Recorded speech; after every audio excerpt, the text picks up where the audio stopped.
আয়ুক্ত আছিলে আমাৰ যোৰহাটতে আয়ুক্ত আছিলে তেখেতে নাৰায়ণ কোঁৱৰ ডাঙৰীয়াই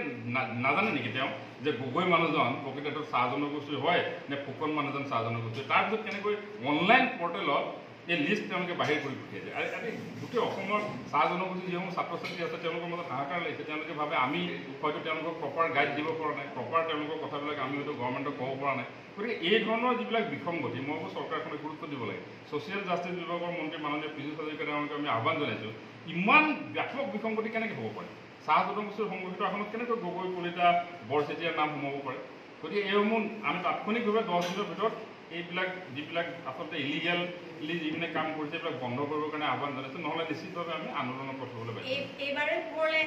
কৈছোঁ মেডিকেল আপুনি যেতিয়া এণ্ট্ৰেঞ্চ আৰম্ভ হয় আপুনি জানিবই যে মেডিকেল টিচাৰ্ছৰ কোটাত প্ৰত্যেকবাৰে নন টিচাৰ্ছৰ নাম আপুনি দেখিবই চিভিল ইঞ্জিনিয়াৰিঙত যেতিয়া ৰিক্ৰুটমেণ্ট আৰম্ভ হয় নাইবা তেওঁলোকৰ যেতিয়া এডমিশ্যনৰ কথা আহে এণ্ট্ৰেঞ্চৰ কথা আহে আপুনি দেখিব যে তাতে নন টিচাৰ্ছৰ নাম আহিবই তাতে বৰুৱা ফুকন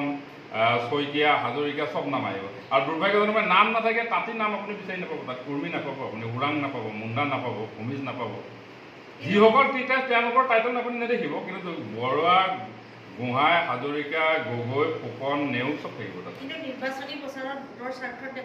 কোনো 5গৰাকী ষ্টুডেণ্টে ফেক চাৰ্টিফিকেট লৈ শিক্ষা গ্ৰহণ কৰি আছে 2024-25 আৰু তেওঁলোকৰ চাৰ্টিফিকেটবিলাক ফেক বুলি সংশ্লিষ্ট জিলা আয়ুক্তই ইতিমধ্যে জনাই দিছে আনকি SLSC কমিটিও কৈছে যে সেই চাৰ্টিফিকেটবিলাক ফেক কিন্তু তাৰপিছতো তেওঁলোকে অধ্যয়ন কৰি আছে আটাইতকৈ বিভাগজনক কথা ইঞ্জিনিয়াৰিঙৰ আপোনাৰ যিটো recruitment senior instructor mechanical civil আৰু ইলেক্ট্ৰিকেলত 11গৰাকী ছাত্ৰ ছাত্ৰী এতিয়া কালি পৰহি এইটো আপোনাৰ লিষ্ট অনলাইনৰ পৰ্টেলত বাহিৰ হৈছে তো এইসমূহ ছাত্ৰ ছাত্ৰীয়েতো এনেকৈ যদি দখল কৰি থাকিব তো আৰু এনেকুৱা ধৰণৰ বহুত ডিপাৰ্টমেণ্ট আছে বহুত বিভাগ আছে এতিয়া টেকনিকেল ইনষ্টিটিউটবিলাক আছে তাতো এনেকৈ চলি আছে তাত যেতিয়া হিউজ পৰিমাণত হয় তাততো গৰিষ্ঠ ছাত্ৰ ছাত্ৰী থাকে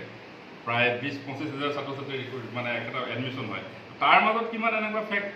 চাৰ্টিফিকেট লৈ শিক্ষা গ্ৰহণ কৰি আছে তাৰতো কোনো ৰেকৰ্ডটো চৰকাৰৰ ওচৰততো ডেফিনেটলি নাই এইবিলাক গতিকে কমপ্লিট গোটেই ব্যৱস্থাটোত মানে চূড়ান্ত ৰূপত মানে এটা বেপেৰুৱা এটা কাৰবাৰ চাহ জনগোষ্ঠীৰ সংৰক্ষিত আসন এই গোটেই ব্যৱস্থাটোৱে বেপেৰুৱা ইয়াত মানে সঁচা অৰ্থত ক'বলৈ গ'লে আমাৰ ছাত্ৰ ছাত্ৰী এটা ইনফিৰিয়ৰিটি কমপ্লেক্সত ভোগোৱাৰ বাহিৰে আমাৰ ছাত্ৰ ছাত্ৰীক আৰু বেছি বেকফুটত নিয়াৰ বাহিৰে এই ব্যৱস্থাটোৰ জৰিয়তে বেলেগ একো হোৱা নাই প্ৰত্যেক বছৰে একেটাই কাৰবাৰ এইকেইটা আপোনালোকৰ জনপ্ৰতিনিধিসকলে কি কৰি আছে আৰু আপোনালোকৰ নিজৰে মন্ত্ৰী আছে আপোনালোকৰ উন্নয়নৰ কাৰণে